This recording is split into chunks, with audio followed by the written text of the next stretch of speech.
Light गेली.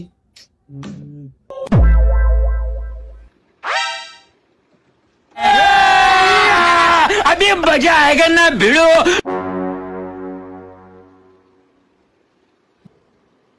काय केलं हो तुम्ही?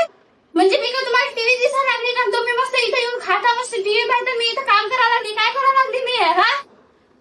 काय तुमचं निरा चालूच आहे एकसारखं. वा रे वा, मस्त खा गाणी मी इथं काम करू. पण मी का तुम्हाला काही एंटरटेनमेंट दिसायला लागली काय? ज्यानं केली त्याचं डोकं झालं सायकू.